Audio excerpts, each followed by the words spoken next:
Olá a todos que nos acompanham. Eu sou Pedro Gonçalves, engenheiro agrônomo, analista de mercado da Scott Consultoria. Estou aqui com ele, Felipe Fabre, que é zootecnista, um dos meus colegas aqui dentro da Scott Consultoria, para a gente explicar esse momento de alta da arroba do boi gordo, né? Muita gente falando, todo mundo comentando, querendo saber o que aconteceu, o que não aconteceu. E a gente tem que falar um pouquinho sobre essa questão da oferta, né, Fábio? A gente ficou comentando muito, pô, tá faltando boi, não tá faltando boi, como que é a situação? O que a gente está vendo, Fábio? Isso aí, Pedro. Acho que um dos principais pontos que muita gente tem se perguntado é: entramos na fase de alta do ciclo pecuário de preços? Bom, ainda é cedo, na nossa opinião, para falar que sim, estamos em fase de alta. Tivemos uma recuperação estrondosa nas cotações no mercado do boi gordo. Do começo de agosto para cá, hoje, dia 23 de novembro, foi mais de R$ 100 de alta, considerando a Praça Pecuária de São Paulo. Nas outras praças o comportamento também foi de alta, foi bem semelhante, mas ainda é cedo para a gente falar que entramos em fase de alta dentro do ciclo pecuário de preços. O mercado, para ser considerado como um mercado em alta, ele tem como característica principal aquela retenção de fêmeas. E não é o que a gente está vendo, né, Pedro? O IBGE soltou recentemente dados de abate. Acho que você está até com os números aí. Como que foi o comportamento? Tenho bastante cola aqui. O Fábio estava recentemente numa palestra para a Asbran, né? E estamos usando o material justamente para guiar o que está acontecendo de um abate que veio recorde em trimestre, né? Mais de 10 milhões de cabeças abatidas nesse terceiro trimestre do ano. Isso mostra, né, que a oferta aí não foi um limitante para esse momento, né? A oferta está tendo. Se está tendo abate, está tendo bovino para ser abatido. E isso acabou movimentando intensamente. Tanto que se a gente fizer o comparativo do ano passado, a gente estava até aqui fazendo esse comentário anteriormente, nesse mesmo período também foi o recorde de abate e o preço trabalhou nas profundezas do inferno, como costuma dizer o Scott, né? Exatamente, exatamente. A gente vê, considerando a série recente que nós temos, desde o primeiro trimestre de 2023, os abates em crescente, trimestre a trimestre, chegando agora no terceiro trimestre de 2023, 2024, perdão, segundo os dados parciais do IBGE, a 10,3 milhões de cabeças abatidas, foi o maior volume de gado abatido na história para um único trimestre. E aí, no acumulado do ano, a gente está caminhando, muito provavelmente, com um abate próximo dos 38 milhões de cabeças nessa temporada. Ou seja, a oferta ela chegou forte para a indústria. Não foi um problema de oferta e destacando até um passado mais recente, essa movimentação de alta. Ah, Fábio, mas por que então que os preços eles tiveram uma destoada, né, nos últimos meses de julho para cá? Bom, se a oferta ela está boa, se a oferta ela está confortável, a demanda aparentemente superou essa oferta. Tá? A gente já vem comentando nas últimas edições dos Mercados Sem Rodeios sobre recordes de exportação sendo quebrados, recordes mensais sendo quebrados. Outubro com 270 mil toneladas tendo sido embarcados, maior volume para um único mês. O 2024 superando já toda a exportação do ano de 2023, que foi recorde, com 2 meses ainda para a gente ter pela frente os dados de novembro e de dezembro. E em novembro com um volume interessante de carne bovina sendo exportada, né, Pedro? Ainda se continuar nessa meta, né, nesse nível que nós estamos de 13.400 toneladas, mais ou menos, embarcar diariamente, se a gente seguir nessa toada, possivelmente vai chegar próximo do que foi outubro, ali 260 até 270 mil toneladas embarcadas. Ou seja, a gente está quebrando recorde atrás de recorde. Antes de outubro tivemos outro que era 250, 270 e agora a gente pode bater até esse movimento, mostrando que o mercado internacional está buscando outras fontes de proteína, né? Aquela produção dos Estados Unidos, que é um grande exportador, querendo ou não, mas tem um consumo interno muito alto, está com um nível de gado, né, produção de carne mais baixa, estão precisando comprar da nossa carne também. A Austrália que vem exportando muito, mas não consegue competir em questão de volume ao que o Brasil produz. Isso é muito importante e mostra também que possivelmente 2025 deve começar numa toada muito boa de exportação, né? E o destaque que eu acho que a gente tem que dar agora de exportação é chover no molhado, até falar de recorde, porque está sendo um ano muito bom e com destaque a abertura de mercados. A gente, claro, tem a tal China dependência, mas uma participação de 7 pontos percentuais a menos de China frente a 2023, no total de carne bovina in natura exportada.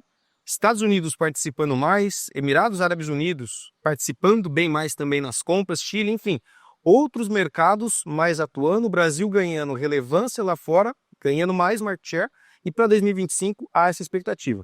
Mas a exportação hoje, na média de 2024, responde por 35% da nossa produção, aproximadamente.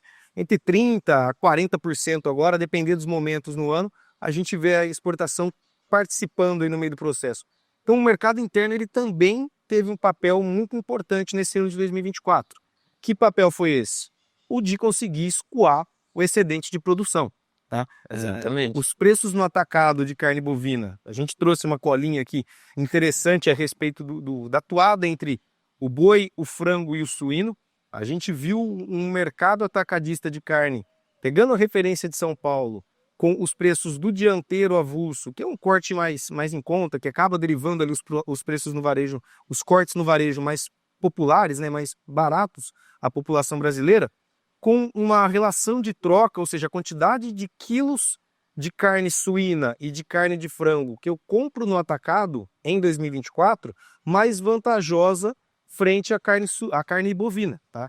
Então, a gente ficou com um mercado mais competitivo. Se esse ano a gente comprava ali, pegando a carne suína, na média de 1,3 quilos de carne suína especial, da carcaça suína especial em São Paulo, no ano passado a gente comprava já 1,5 quilos aproximadamente, a 1,7 quilos. Ou seja, o boi ficou mais em conta frente à carne suína. E para a carne de frango não foi diferente. Exatamente. Então isso no atacado, o repasse de preços ao longo da cadeia, ele aconteceu e chegou também no varejo, né? No varejo a gente viu o consumidor brasileiro com preços mais acessíveis até setembro. Até setembro, a cesta de preços monitorados aqui pela Scott Consultoria, na comparação anual, desde março de 23, vinha com retração na média de preços, nessa base anualizada.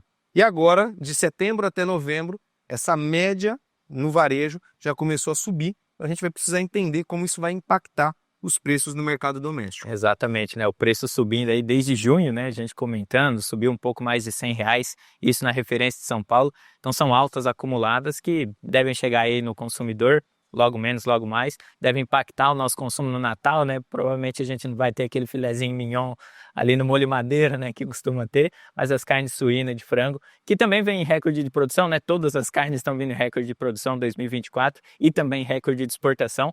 Então, um cenário muito bom para o mercado de carnes no geral, mas deve afetar nosso Natal e nosso fim de ano, né, esse ano. Exato. E aí, pergunta, o ponto que fica, né? A demanda ela veio boa até o momento, porque desemprego no Brasil ele esteve mais comedido, é claro, não entrando no mérito de políticas públicas ou de corte de gastos, e aqui não estamos aqui para discutir isso, mas houve uma melhora com relação à população que esteve ganhando renda ao longo do ano, menor desemprego por trimestre desde 2012 no nosso país. O rendimento bruto das famílias no mercado brasileiro também cresceu nessa temporada e com isso o brasileiro conseguiu comprar mais carne bovina, teve poder de compra para poder comprar mais carne bovina com os preços chegando mais em conta no mercado. Então essa somatória de uma demanda externa aquecida e um mercado interno que também esteve pujante, conseguiu colaborar com o enxugamento do que seria excedente de oferta, né, até setembro ali, considerando o forte abate que a gente viu na temporada, fazendo com que os preços nesse momento, com uma oferta um pouco mais cadenciada, com oferta um pouco mais contida, principalmente de fêmeas agora, né, um momento que o pecuarista se prepara para a estação de monta, teve desafio climático com seca mais intensa, impactando a oferta de gado de pastagem, confinamento, apesar de crescimento, não conseguindo atender tudo aquilo que poderia, que o mercado está exigindo nesse momento.